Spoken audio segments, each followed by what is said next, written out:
Okay, so unless you have been living under a rock, tomorrow is in fact election day in New York City. It's no secret that the mayoral race has stirred intense passion, fear, hope, uncertainty for so many people. And that's just a few adjectives. And now we're all saying, what's next? And that, of course, brings a little bit of anxiety. So we asked at the beginning of the show, our question of the day, do you have election anxiety? Not much I'm difference. shocked by this. Yeah, I thought it was going to be a bigger yes. Keep going, guys. Keep voting. Yeah, scan the QR code.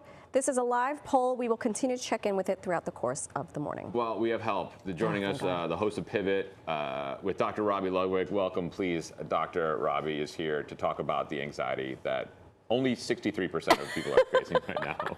Welcome.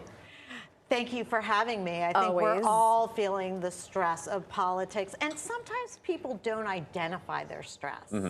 So they may be feeling uncomfortable, or it can be so chronic they don't see it as that different from their normal state. Isn't that sad? Right. We are in such a perpetual state of stress that this is like, and that's a problem, because perpetual stress is like, I mean, that could kill you. Yeah, 100%. If you're not aware of it, if you're not identifying it, if you're not managing your boundaries. And we were talking earlier that politics is really the new religion. Right. So to add insult to injury, you're not changing anyone's mind. So if you get into a conversation with a friend and there's a difference, it can create a lot of problems with friends and family, which is also not good for stress. Yeah. So let's go.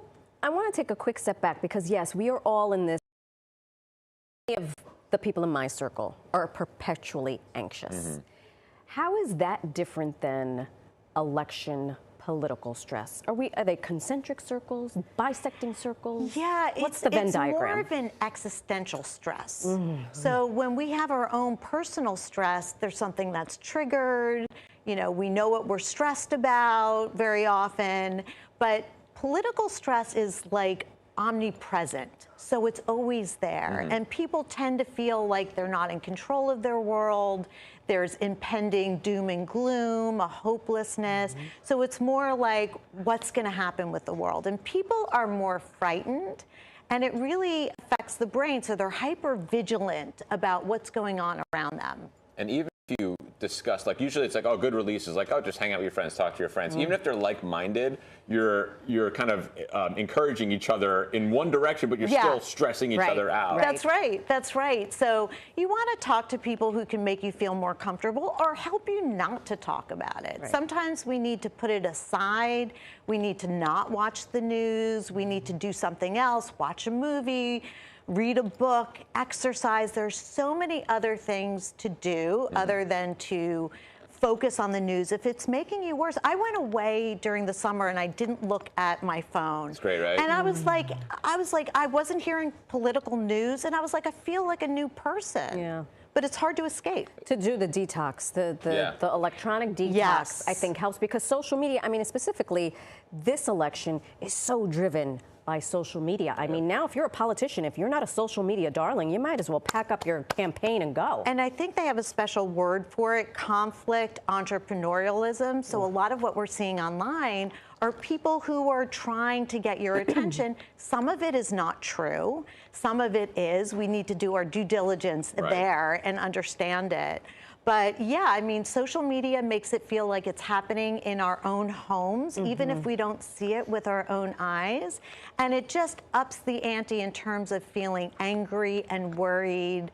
And it doesn't usually resolve our feelings. Nobody's like, oh, I looked at social media and I feel a new sense of calm and high. That's not what it's supposed to do. Nothing good comes out of it at all. But it's a sense of control, because we feel so out of control. Right. And we could vote. And that's something that we could participate. And I think that's the problem. I mean, very often people feel, I can vote, but what difference is that going to make? It makes a difference. And so if you feel strongly about politics and you're worried about your value system not being honored, or you're worried for people in your life not being protected in a certain way, the best thing to do is take action. That's the best thing to do for anxiety. Anyway, how can I use this situation and make it impactful?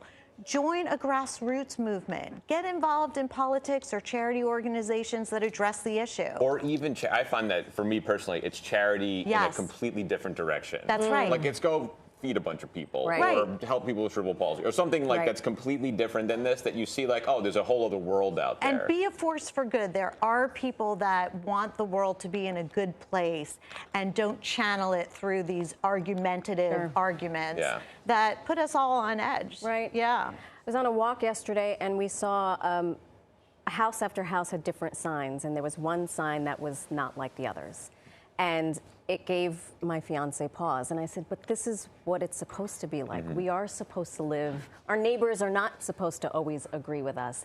And I tried to have that conversation with my children, and I found myself being like, okay, I don't want to force my thoughts on you, but I kind of do. Yeah, as parents, we want to raise awareness with our kids, you know, so that's really important. But I think the other key is other intelligent people can have different ideas that are legitimate. And it's very hard to feel that in the moment, even for myself, because I like to be kind of in it to win it. But to remember, smart people have different ideas. And it's better if we can learn to make room for that, just for our own mental health and well-being. Yeah. It's a lot of work on ourselves. 100%. I think so. Yeah. Phew, okay. It starts with us, right? We can only control ourselves. How much is this copay? I know, seriously, what do we got? You know, it's free. This It's free for you guys. It's free for everyone.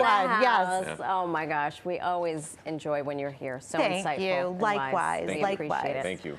Tune in to The Pivot with Dr. Robi Ludwig, streams on YouTube, and make sure to follow her on the gram at Dr. Robi with an I, Ludwig.